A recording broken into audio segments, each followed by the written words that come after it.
חונני, חונני, חונני השם, כי נבהלו עצמוי, ונפשי, ונפשי, נבהלו מאוד. חונני, חונני, חונני השם, כי נבהלו עצמוי, ונפשי, ונפשי, נבהלו מאוד. ואתו השם, ואתו השם, ואתו השם עד מוסאי, ואתו השם, ואתו השם, ואתו השם עד מוסאי. ואתו השם, ואתו השם, ואתו השם עד מוסאי. ברשות מוריי ורבותיי, avec la permission d'Hachem, on va essayer d'expliquer un peu, étant donné que nous sommes à la veille de Tisha B'Av, et j'ai toujours expliqué que la veille de Tisha B'Av, c'est un jour c'est le seul moment de toute l'année qu'au moins on pense vraiment sur la destruction de Beth Amikdash. Parce que même que pendant toute l'année, on parle de la destruction de Beth Amikdash, même lorsqu'on se marie, on casse un verre pour commémorer la destruction de Beth Amikdash. Après on oublie parce qu'à toute cette heure on chante, on danse avec le Hatan et la Kalla. Et pourtant, c'est des moments très émotionnels lorsqu'on prend le verre et on le casse. C'est des moments extraordinaires. C'est-à-dire que même pendant les moments les plus, les moments où le Hatan et la Kala ils viennent de se marier, ils sont tellement heureux et contents de pouvoir construire leur foyer, ils sont tellement heureux. Justement, pendant ce moment-là, on leur dit, avec toute cette joie que vous avez, n'oubliez pas que la joie n'est pas parfaite, que la joie n'est pas complète, parce qu'il n'y a pas encore le temple, il n'y a pas encore le Beth Amikdash, parce qu'on ne peut pas imaginer la joie lorsqu'il y avait le Beth Amikdash. C'est-à-dire que n'importe quelle joie qu'il peut y avoir sans le Beth Amikdash, c'est pas une joie. Parce que le Beth Amikdash, il représente la présence de Hachem. Parce qu'il y avait c'était la maison de Dieu, la maison parmi les maisons. Imaginez-vous un roi qu'il met son palais parmi ses fidèles, parmi ses citoyens. Il habite avec eux, pas loin d'eux, pas très très loin d'eux. Il habite avec eux. Ou imaginez-vous qu'ils partagent dans leur maison une chambre. Imaginez-vous ça, c'est inimaginable. Imaginez-vous que vous êtes tous dans un hôtel et on vous dit que le roi se trouve dans l'hôtel. Waouh! Tout le monde va dire, j'étais avec le roi à l'hôtel, j'étais avec le roi, j'ai vu le roi, il même était assis à côté de nous à la salle à manger et on a même pris l'ascenseur ensemble. Imaginez-vous ça. Alors c'est ça. Lorsqu'il y avait le Beth Amikdash, Hachem il habitait dans cette terre. Vous savez quoi, quand Joao était très heureux lorsqu'on lui a construit le temple, il a dit, je laisse là-haut et je vais habiter avec vous en bas. C'est pas pareil Hachem qui soit en haut comme s'il est avec nous. Même que maintenant aujourd'hui il n'y a pas le Beth Amikdash, ça ne veut pas dire qu'il n'est pas avec nous, il n'est pas avec nous en bas. Mais à l'époque, lorsqu'il y avait le Beth Amikdash, vraiment on sentait sa présence, on voyait, on n'avait pas besoin de chercher sa présence. Elle était là sa présence. On la sentait comme tu vois ton père, il est à côté de toi, c'est pas comme si ton père se trouve en Australie. Il était là. Donc malheureusement aujourd'hui les choses ils sont pas pareilles, le Beth Amikdash n'est pas là. Donc c'est la raison pourquoi n'importe quelle joie qu'on fait, même pendant les fêtes, même pendant Birkat Hamazon, une fois qu'on a bien mangé, on s'est bien rassasié, dans le Birkat Hamazon, on mentionne, on dit les grands même et Hachem avec tout ce que nous avons mangé, Hachem on est rassasié, il ne manque rien du tout, on a mangé de tout, mais il manque toujours quelque chose qui n'est pas quelque chose qui n'a pas encore quelque chose qui nous manque, qui fait que on n'a pas une satisfaction à 100%, le fait qu'il n'y a pas le Beth Amikdash. Ça veut dire que le Beth Amikdash c'est important, c'est la présence d'Hachem, et voilà, c'est le problème. Donc à Botaï, une fois dans toute l'année, on pense, on pleure le Beth Amikdash, on s'assoit par terre, on ne mange pas, on ne s'assoit pas ensemble. Et tout ça pourquoi? Pour montrer à Hachem qu'il y a quelque chose qui nous manque. Quelque part, avec la façon comment on prend ce deuil sur la destruction du temple. En général, on prend un deuil pour la mort d'un papa, d'une maman, un frère, une sœur, mais pas pour une maison. Ah ben justement, Rabotai, les vrais tzadikim, il faut le deuil chaque jour, chaque nuit, pour le Beth Amikdash. Rien que c'est un deuil qui n'est pas comme le deuil de Tisha B'Av. La différence entre le deuil de Tisha B'Av et le deuil de chaque jour, parce que chaque jour on se rappelle, on pense on mentionne le manque de Beth Amikdash, c'est chaque jour. Mais à Tisha B'Av, c'est vraiment, on le fait d'une manière stricte. On jeûne, on ne mange pas la viande, il n'y a pas de musique, il n'y a pas, on ne met pas du cuir, etc., etc. C'est vraiment, c'est un vrai deuil, presque un vrai deuil. On n'a pas le droit d'étudier la Torah. Enfin, pendant toute l'année, c'est un deuil qu'on se rappelle, comme par exemple Pessah. À Pessah, chaque jour, on se rappelle de la sortie de l'Égypte. Mais à Pessah, on parle de la sortie de l'Égypte. On nous dit comme si ce soir on est sorti de l'Égypte. Mais chaque jour, on parle de Pessah. Chaque jour, donc il y a le schéma, on se rappelle de la sortie d'Égypte. Il n'y a pas un jour qu'on ne parle pas de la sortie d'Égypte. Mais à Pessah, vraiment, non seulement qu'on parle de la sortie d'Égypte, et on raconte l'histoire, et on mange la galette, on mange pas le hametz, et on doit se considérer quand on est sorti de l'Égypte. Donc c'est deux fêtes dans l'année. C'est vraiment de l'extrême à l'extrême. Pessah, c'est la joie. Tisha B'Av, c'est le deuil. Pessah, toute l'année, on parle de la sortie d'Égypte, mais à Pessah, on marque comme si on est sorti de l'Égypte. On est content, on est heureux, comme si on est les gens libres. Et de même, à Tisha B'Av, toute l'année, on parle de la destruction du temple plusieurs fois dans la journée. Mais à Tisha B'Av, vraiment, on marque le coup qu'on se soit par terre, comme vraiment si on est en train d'assister au temple qu'il est en train de brûler. Mes amis,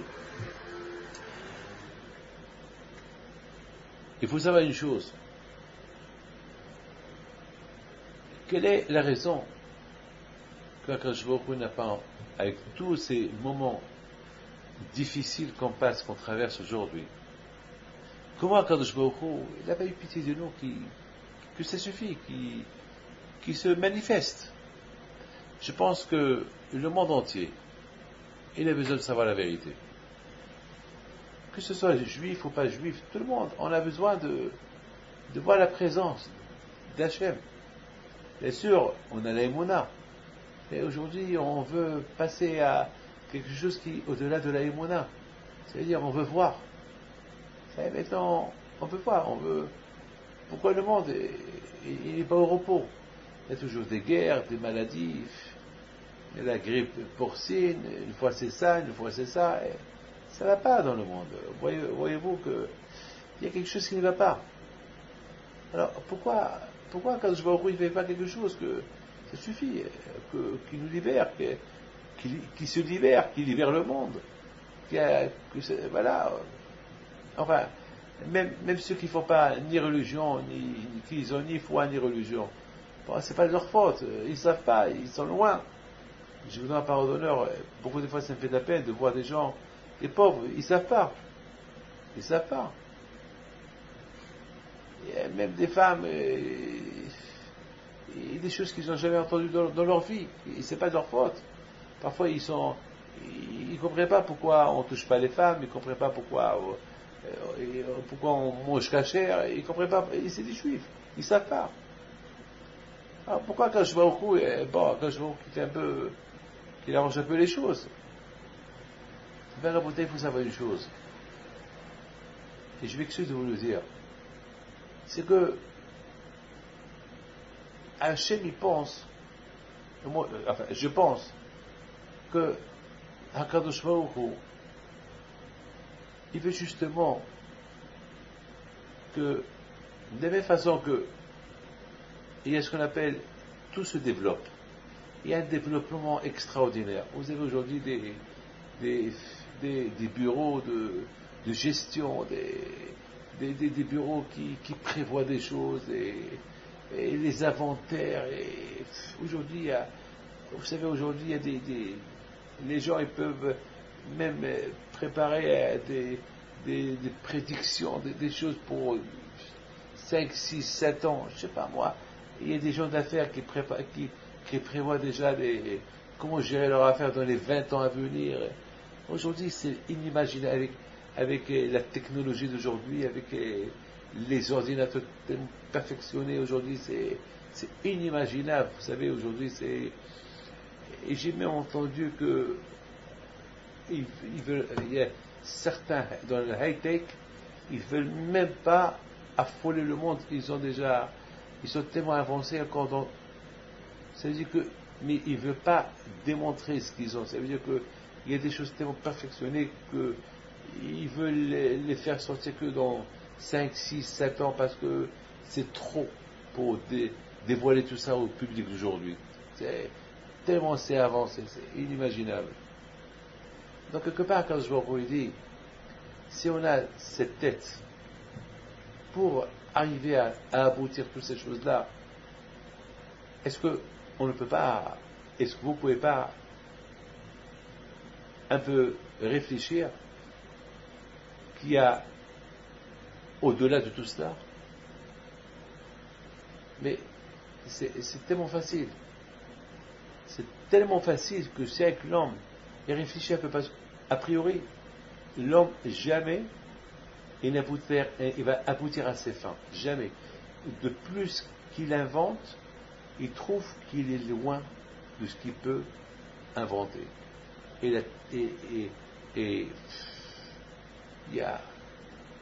C'est inimaginable. Inimaginable. Vraiment, c'est inimaginable. Comment aujourd'hui la vie de chaque jour, elle avance. Au niveau Internet, au niveau tout, c'est de la folie. Ce qui se passe aujourd'hui, c'est de la folie. Alors, imaginez-vous, il y avait quelqu'un qui a réussi à pénétrer par Internet, il a navigué dans l'Internet, jusqu'à qu'il est rentré dans le site du Pentagone. Je ne sais pas comment il a pu faire. Bon, il a été arrêté, mais quand même, vous imaginez jusqu'à où les jeunes peuvent aller, c'est inimaginable. Alors, avec tout cela, il n'y a que les ordinateurs, il n'y a que high-tech, que la technologie, que les maîtres, il n'y a pas celui qui au-delà de tout cela. Est-ce qu'on ne peut pas un peu naviguer dans un autre système pour comprendre qui est le maître de tout cela? C'est l'ordinateur, c'est l'atome, les maîtres du monde. Mais même l'atome, on arrive à un certain point dans l'atome. J'ai vu dans la science que même l'atome, on arrive à un endroit dans l'atome, ça s'appelle l'infini. Ils n'arrivent plus à comprendre. Il y a quelque part dans l'atome qu'on ne peut plus comprendre. Et c'est ça la bataille. Pourquoi Kadosh Baruch Hu, il attend un peu. Kadosh Baruch Hu, quelque part, il voit qu'aujourd'hui il y a ce qu'on appelle, je pense, je vais vous expliquer ce que Hachamim nous disent. Hachamim disent que Ben David va Mashiach ne peut pas venir jusqu'à que le monde il sera ou coupable ou pas coupable, Hayav ou Zakai. Alors, coupable, ça veut dire qu'ils sont tous pas bien. Alors le bon Dieu n'a pas le choix, il faut qu'il libère le monde. Ou bien non coupable, ça veut dire qu'ils sont tzadikim, qu'ils sont justes. Donc Akadosh Baruch Hu, il va dire il faut que je libère. Et là, Rabotai, le Baal HaTanya, Alav Shalom, il pose la question suivante. Il dit que c'est pas possible de trouver un monde qui va être coupable, qui va être plus Ershaim. C'est impossible parce qu'il y a toujours des gens bien. Et de l'autre côté, on ne peut pas trouver que des gens bien. Il y a toujours des gens qui sont bien, qui sont pas bien. Donc, c'est pas possible de trouver des gens ou bien ou pas bien. Il y a ou ça ou ça. Et c'est une belle question qu'il pose. Donc, finalement, il donne une réponse. Mais Rabotai, il y a une réponse qu'il donne. Bon, c'est pas le moment que je vais rentrer dans la réponse qu'il donne. Il faut voir son livre, le Tanya, et vous avez trouvé la réponse qu'il donne. Et moi, je pensais comme ça. Je pensais que trouver un monde coupable, c'est impossible. Un monde coupable, c'est impossible. Et un monde qui n'est pas coupable, aussi, c'est impossible. Un monde qui sont tous sadikim, c'est impossible. Alors, il faut. Alors, comment on va expliquer que Mashiach, il viendra uniquement si le monde est coupable ou le monde n'est pas coupable? Alors, il faut comprendre une chose. Si on réfléchit un peu, on voit, moi j'ai 59 ans, je me rappelle un peu lorsque j'avais 9 ans, et j'ai vu l'évolution de toute une vie. D'ailleurs, je suis en train de tracer ma vie, même par les années, par les événements qu'il y a eu pendant mes 59 ans. Je trace un peu ma vie. Qu'est-ce que j'ai fait dans telle année? Qu'est-ce que j'ai fait dans telle année? Et comment moi-même j'ai évolué. Je veux la parole d'honneur. Et je suis curieux de savoir comment j'ai pu évoluer. J'ai eu des faiblesses dans ma vie. J'ai eu des moments très durs dans ma vie. J'ai eu des moments de déception. J'ai eu des moments d'angoisse. J'ai eu même des moments de dépression. J'allais dire que j'étais déprimé. Je ne savais plus où aller. Je ne savais plus quoi faire. Je n'ai pas pris des cachets. Heureusement qu'il y a la Torah. Mais la déprime, vous savez, la vie qu'on mène aujourd'hui, ce n'est pas une vie normale. Heureusement qu'il y a la foi en Dieu. Lorsqu'il y a la foi en Dieu, c'est, pour moi, le meilleur exomile, c'est la foi en Dieu. C'est l'espoir en Dieu. C'est ça mon cachet, l'espoir en Dieu. Mais au moment qu'on on perd cet espoir-là, c'est la déprime, c'est la dépression, vraiment. C'est la déprime totale. Bon, Hachem, qu'il y a la Torah. Et s'il n'y avait pas la Torah, on serait été aujourd'hui. Heureusement qu'il y a le Shabbat. Le Shabbat, quelque part, il nous déconnecte de toute la semaine, de toutes les problèmes de la semaine. Et pourtant, les problèmes, ils restent toujours. Mais au moins, le Shabbat, il nous aide. Pour pouvoir affronter encore ces problèmes à nouveau au début de la semaine. Et c'est comme ça les fêtes aussi. C'est la joie. On s'oublie un peu dans la fête.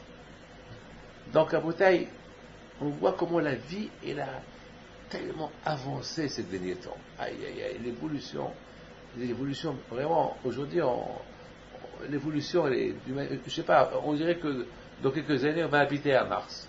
On dirait la façon comment on nous prépare avec tous ces films de science-fiction, tout ce qui se passe aujourd'hui. On dirait qu'un jour, on va habiter sur Mars, sur la Lune, je sais pas moi, ça avance, tout avance vite. Je sais pas vers où on avance. C'est plus comme avant. Je sais pas ce qui se passe. On dirait que tout va changer. On dirait que l'argent, il va plus exister. Ça va être que de compte à compte, ou je sais pas moi, peut-être on va commencer à payer avec les doigts de main.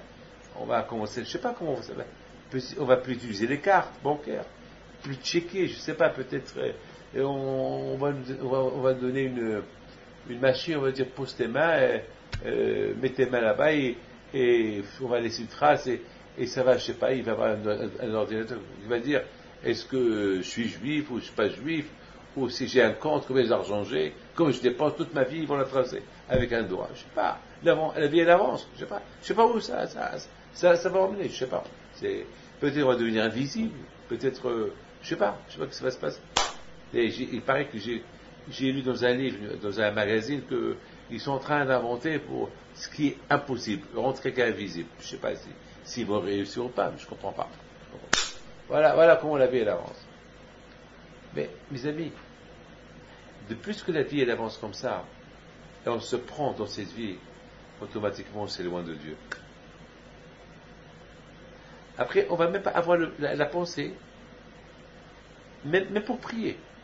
Tout à l'heure, souvent je vois des gens qui prient à la synagogue, et soudainement ils mettent la main dans la poche, parce que le téléphone a vibré, ils sonnent, et ils regardent, et une fois j'ai jamais vu quelqu'un qui leur a des textos pendant la prière. Qu'est-ce qui se passe? Dans la prière, aujourd'hui, même manger, on n'a même pas le temps pour le manger. Il n'y a plus de vie. Il n'y a plus de vie. La génération, c'est quoi coupable? Coupable, ça veut dire que l'homme en lui-même, il va devenir un homme coupable avec sa vie. Il va gâcher sa vie. Ça veut dire, il pense plus à soi-même. Il pense qu'à l'argent. Il pense qu'aux vacances. Il pense à, je sais pas. Et ça veut dire, il a perdu le sens de la vie. Beaucoup de gens, ils ont marre de la vie. La plupart des gens qui ont marre de la vie, ils trouvent plus le goût à la vie parce qu'ils ont tout goûté. Et parce qu'ils ont tout goûté, ils ont ras-le-bol de la vie. C'est ça, Rabotaï. Un homme qui va toujours se culpabiliser. Pourquoi je n'ai pas avancé? Pourquoi je ne suis pas comme l'autre? Toujours, l'homme, il va s'accuser. Aïe, pourquoi je n'ai pas fait ça? J'aurais pu acheter cette maison. Je peux aller là en vacances. Pourquoi je n'ai pas acheté cette voiture? Il ne pense plus au spirituel. Le spirituel, il est effacé. On peut lui raconter sur mon cher Rabbeinu les miracles qu'il a fait, il va rigoler. C'est vrai? Il n'aime pas croire. Ah bon? Vraiment? Il y a quelqu'un qui me l'a dit. Une fois quelqu'un qui me dit, j'ai vu, je connais bien l'histoire de la sortie de l'Égypte, les 10 commandements, je n'ai tout vu, et j'ai entendu la voix de Dieu. Waouh! Toi, tu as écouté la voix de Dieu? Comment j'ai écouté la voix? Tu es rêvé? Ben, on peut rêver quelqu'un qui parle et tu dis, Ani Hachem, c'est moi Dieu.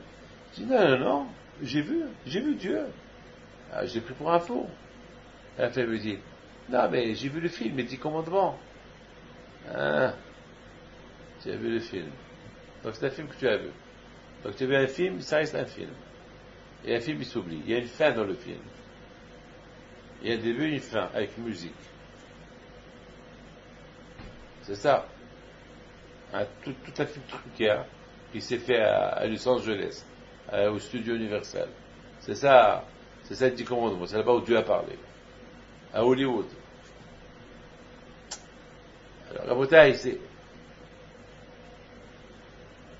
un Ben David Bar, avant que Mashiach va venir, il y aura 2 forces. C'est comme 2 taureaux qui se disputent. La vérité et le mensonge. 2 chokmot, 2 cultes. Le high-tech, dirigé par la Touma, dirigé par l'impureté. Le vrai high-tech qui va t'embrouiller la tête, que tu n'auras plus le temps pour penser à Kadosh Baruch Hu. Elle va t'engloutir dans le système de high-tech, et l'argent, et la nouvelle mode, et l'innovation des téléphones, et ce téléphone, et cet ordinateur, etc. Ta tête va être prise que par les nouveautés des choses. Parce qu'aujourd'hui, on ne connaît plus les téléphones, on ne connaît plus rien, ça change. Et tout, c'est plus. Chaque Sony, elle a ses ingénieurs, Samsung a ses ingénieurs, l'autre, c'est la folie, ce qui se passe aujourd'hui. C'est ce qu'il dit l'Agma. En ben David va, David Amelech alav shalom, il va pas venir. Jusqu'à qu'il va y avoir ces deux guerres. Le high-tech, la chokma, la sagesse, l'intelligence et la Torah. Parce que dans la Torah, il y a tout aussi. Et en plus, dans la Torah, il y a ce qu'il n'y a pas dans le high-tech. Par exemple, les hachamim. Grâce à la Torah, les tzadikim, grâce à la Torah, ils peuvent devenir des prophètes, ils peuvent savoir ce qui se passe dans le monde. Comme un satellite qui voit ce qui se passe de loin. Et ils n'ont pas besoin des télécommandes. Ils ont besoin de rien du tout, ils savent. Ils savent tout. Je vous raconte une petite histoire qui s'est passée dimanche. Ce dimanche-là. On est venu chez moi, on m'a dit un jeune homme au Maroc, de la famille Suissa, cette histoire est tombée dans le coma. Et il y a ceux qui disent c'est le cerveau, il y a ceux qui disent ceci. Et le matin, j'arrive à la yeshiva, on vient chez moi, on pleure. Je connais ce garçon-là, je connais la famille. Et je lui appelle parce que je connais bien sa famille, ils sont très gentils. Et c'était nos voisins au Maroc, lorsqu'on habitait à Casablanca. Et j'avais beaucoup de peine. Et je vois la famille, les amis qui pleurent. Alors, on a prié. Et à un moment donné, de ma tête, on dirait que de ma tête, je le voyais marcher.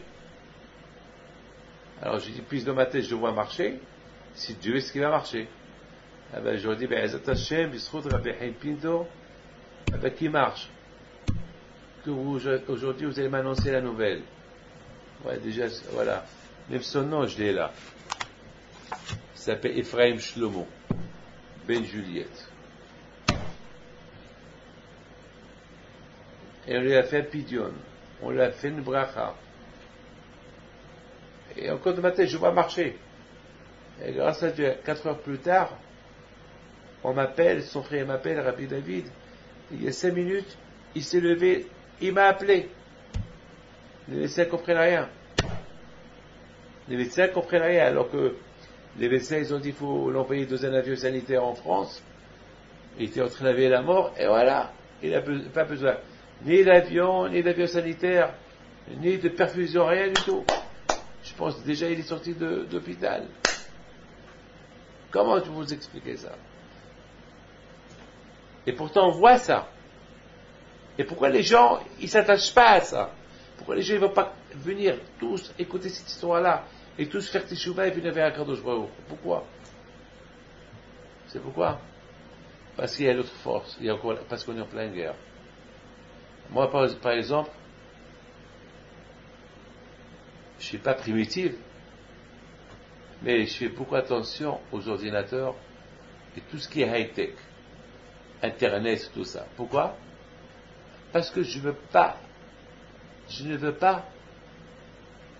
que je sois esclave à tout cela.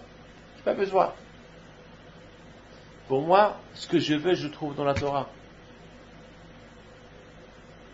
Dans la Torah, il y a tout. Il y a tout dans la Torah. Qu'est-ce que tu veux chercher?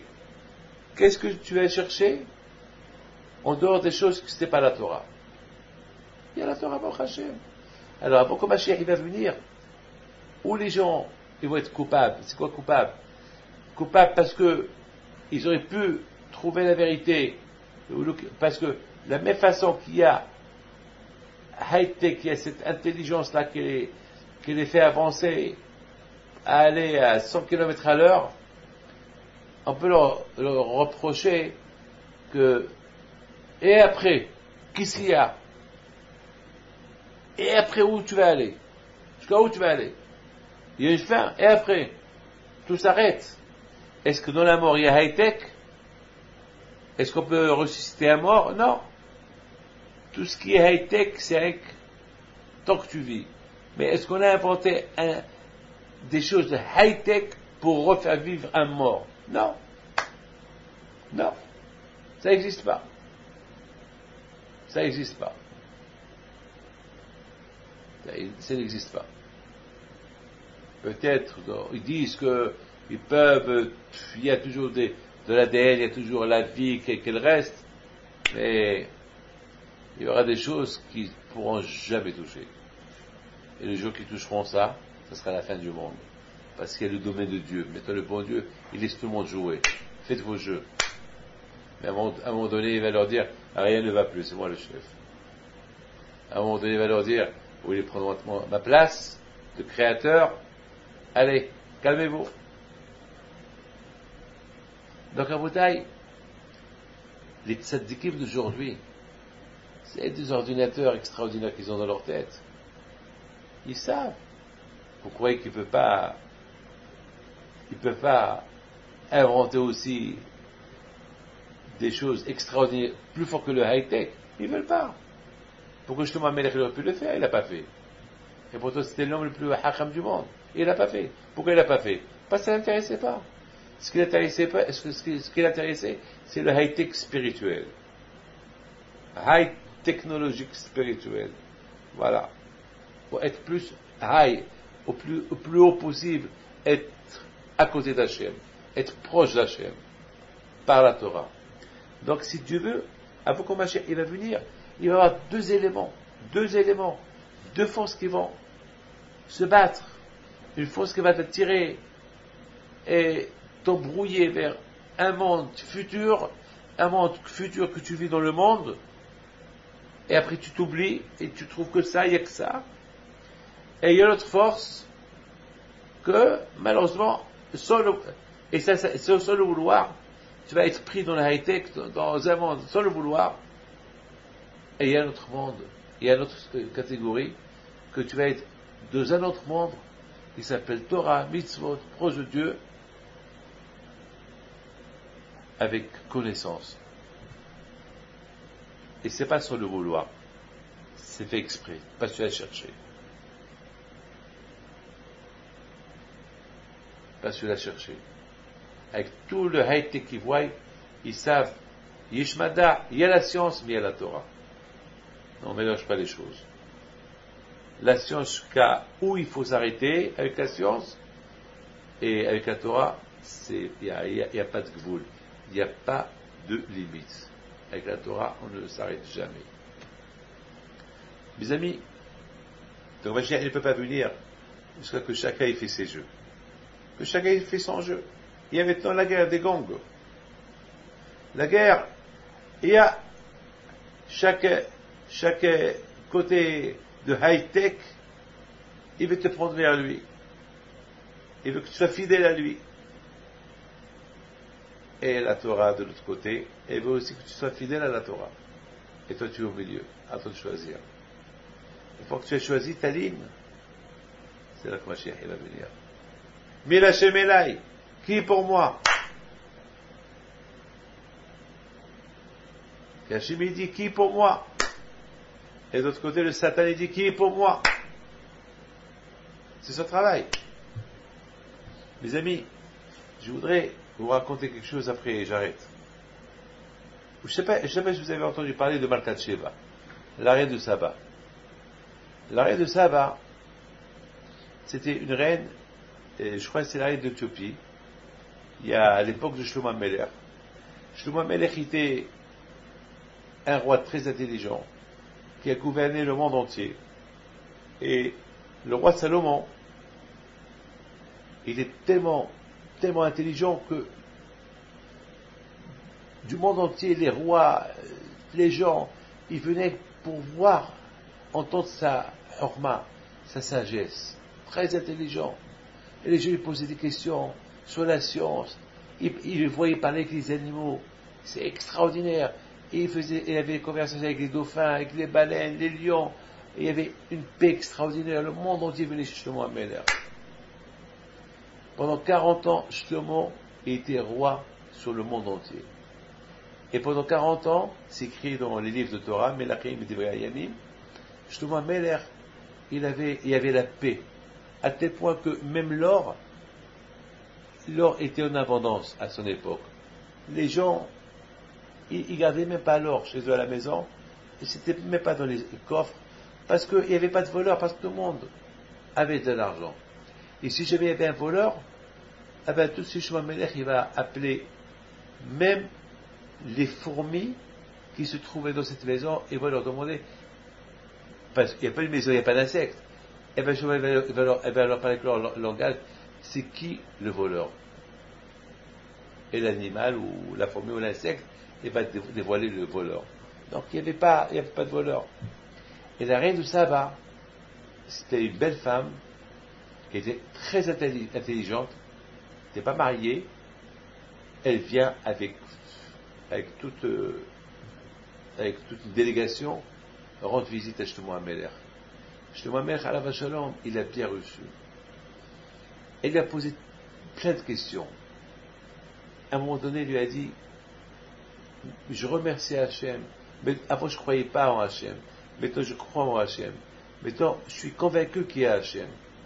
Et béni soit-il qui t'a nommé roi sur ton peuple. Il a vu comment il mangeait, il a vu comment il faisait du bien à tout le monde, comment il jugeait les gens. Et elle lui a apporté des cadeaux magnifiques.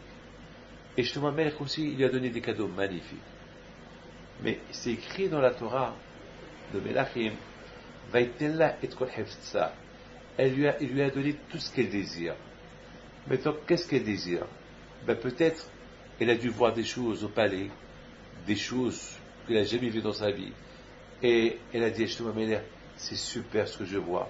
Alors Shlomo Amelech a dit, tu peux les prendre. Mais il y a ceux qui disent, il lui a donné ce qu'elle désire, un enfant. Un enfant. Alors, Malkat Sheva, elle s'est convertie, elle est tombée enceinte, elle a eu un enfant, elle est partie chez elle avec cet enfant. Vous savez qu'est-ce qu'ils disent nos sages? Le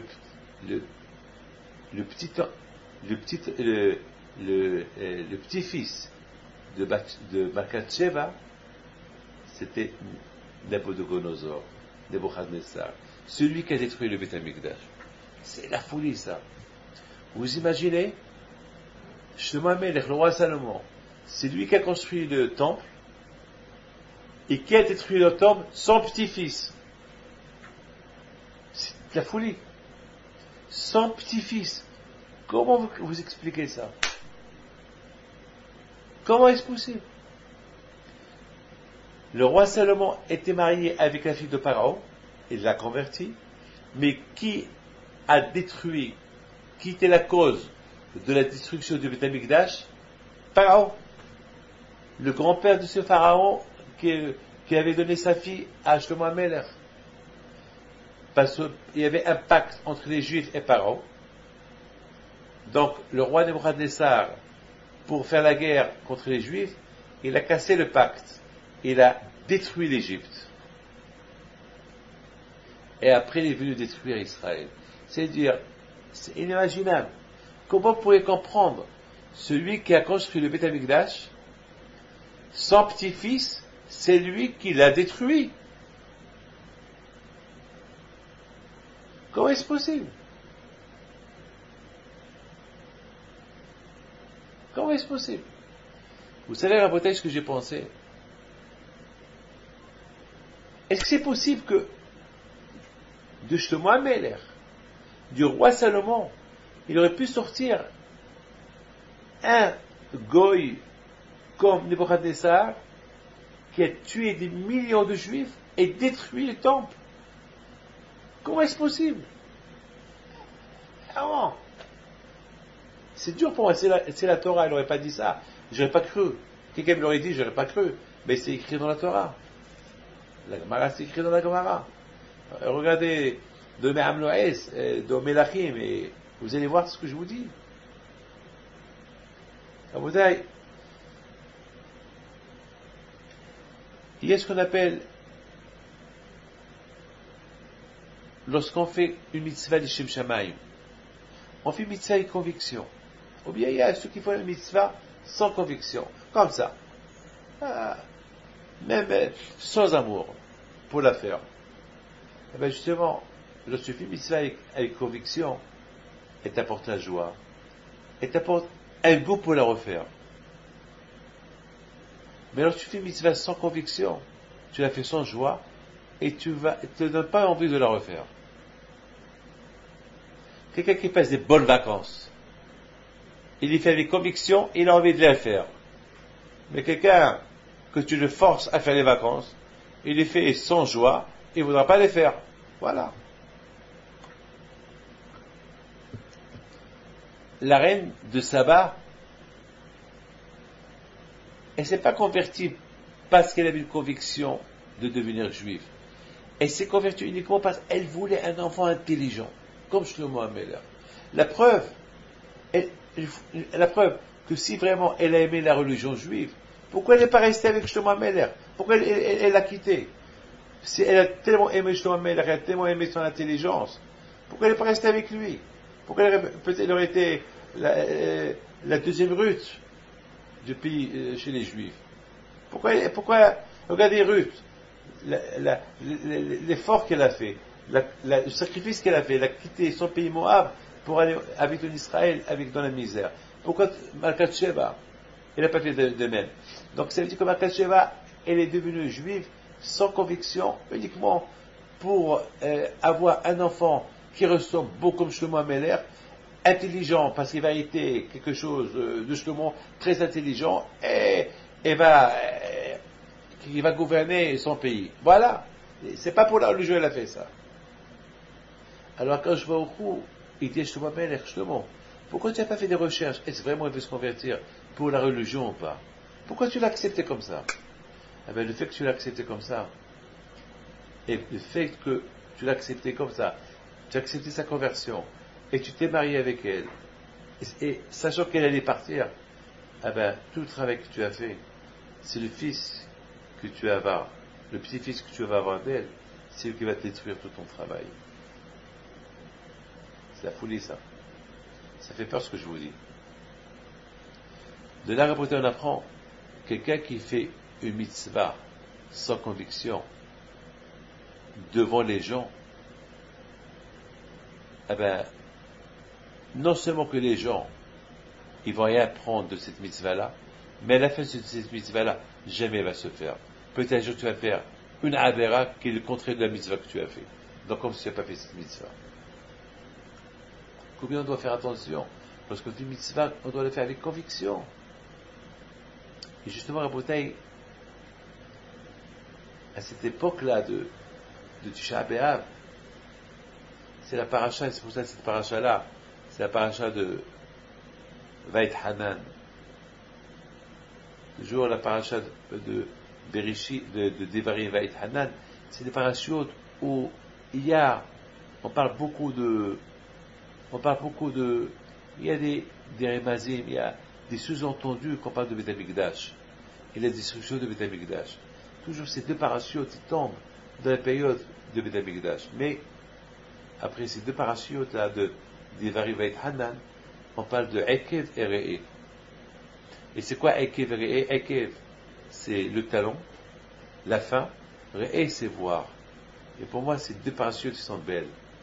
Et tout ce que je viens de vous dire maintenant, c'est la fin et le début. En général, il y a le début et la fin. En général, oui ou pas? Il y a une naissance et la mort. Mais dans la parashat Ekev et Re'e, Ekev, c'est le talon, c'est la fin. Et Re'e, c'est voir. Alors, pourquoi on ne commence pas par Re'e et après Ekev?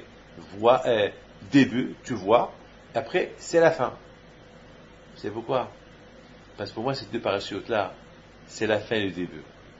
Et étant donné que les deux parachutes de Devarim et Veit Hanan, ça parle de la destruction de Beit HaMikdash, qui veut dire Ekev, qui veut dire la fin, eh ben, après une fin, il y a la résurrection, Tihat HaMitim, la Géoula, la délivrance, la lumière, la fin des temps. La fin des temps. Et c'est la raison à voter pourquoi c'est un homme, combien un homme qui doit faire attention lorsqu'il fait une chose, combien il doit la faire avec conviction et la faire avec amour. et la faire avec humilité, en la faisant avec humilité, il va voir la lumière. Et qui est vrai. Regardez la bouteille, Malkatchev à l'arrêt de Saba. Tout son désir, c'était quoi? Avoir un enfant de Shlomo HaMelech, un homme comme lui. Alors Shlomo HaMelech, lorsqu'il a été avec elle, il lui a donné son désir. Voilà un enfant comme toi. Un enfant comme toi, comme tu veux, voilà ce que tu veux. Eh bien, quand je n'étais pas d'accord avec lui, puis je lui ai donné un enfant comme elle veut, et pas un enfant comme toi tu veux, eh bien, lui, il va détruire le temple que toi tu as construit. Et au taille, je termine avec, mes amis, avec, comment ça s'appelle, avec, je ne sais pas si vous connaissez le maître de Rabbi Meir Baal HaNes. Il s'appelle Elisha Ben Abouya. Qu'au début, il était un tzaddik, mais à la fin, il est devenu athée, malheureusement. Et le sage raconte que lorsque Elisha est né, son père Abouya, il a fait une grande fête. Il a invité tout le monde à la cérémonie.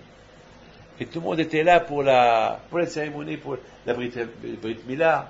Et après la Brit Mila, ils ont attaqué la Saouda. Et tout le monde était assis, ils ont commencé à chanter. Et les Hachamim, ils ont dit, bon, non, on ne va pas manger, ça y est, on a mangé la Saouda, c'est pas la peine. Quand on joue des fêtes, il reste 3-4 heures, les gens en train de boire et parler, voilà. Manger. La Saouda, tu goûtes, tu t'en vas. Tu goûtes, il y a un Dvar Torah et tu t'en vas. Mais là, c'est les Saouda, à n'en pas finir. Il y a des endroits qu'il faut la Saouda toute la nuit. Un mariage toute la nuit. Avec tous les groupes qu'il y a dans le monde. C'est plus le Saouda, c'est un disco.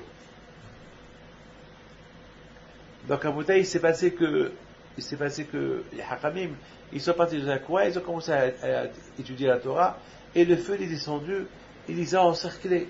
Et Avouya, il a dit à ses Hachamim, est-ce que vous voulez brûler ma maison? Ils ont dit non. Non, on est en train d'étudier la Torah c'est du feu. Il ne va pas brûler ta maison. Et elle a dit, c'est comme ça. Ah, c'est super, hein. Waouh. Vous êtes au milieu du feu et vous ne brûlez pas. Ah, c'est impressionnant. Alors, mon fils aussi, je vais l'envoyer à Ela Yeshiva, il va venir comme vous. Mais étant donné qu'Avouya, il n'avait pas un Leshem Shamaim, il n'a pas envoyé son fils étudier la Torah pour la Torah. Il a envoyé la Yeshiva à son fils uniquement pour quand les gens lui donnent les honneurs, alors il est devenu athée à la fin. On ne peut pas étudier la Torah sans conviction. On ne peut pas étudier la Torah uniquement pour avoir des honneurs. Non. Non, la Torah c'est Torah Hashem, c'est la Torah d'Akadosh Baruch Hu. Comme l'arrêt de Saba. Elle voulait un enfant, pas qu'il soit un tzaddik. Elle voulait un enfant qui soit intelligent comme Shlomo. C'est ça son désir. Qu'il soit comme elle. Donc ça comme elle n'était pas net. Akadosh Baruch Hu a dit Shlomo HaMelech, Shlomo, pourquoi tu as laissé cet enfant partir? Pourquoi tu as laissé cette femme-là partir enceinte? Pourquoi? Donc ça veut dire que tu vas chercher son désir. Au lieu que tu cherches toi aussi ton désir d'avoir un enfant qui soit tzaddik. Alors, lui il va détruire cette maison-là de Beth Hashem. Vous voyez la bouteille, la réponse à tout. Pour que le Beth Amikdash soit maintenu à sa place, il fallait qu'on pense qu'au désir de Akadosh Baruch Hu. Mais lorsqu'on pensait qu'à nos désirs, des désirs qui ne sont pas les désirs d'Hachem, donc le Beth Amikdash, il n'a pas tenu. Donc tous on a été coupables. Donc tous on a participé à la destruction de Beth Amikdash. Tous. Donc ce n'est pas la faute d'Hachem, c'est notre faute. Mes amis, que le bon Dieu vous protège et qu'Akadosh Baruch Hu vous donne un bracha v'hatzlacha et que Dieu vous donne une longue vie. Amen.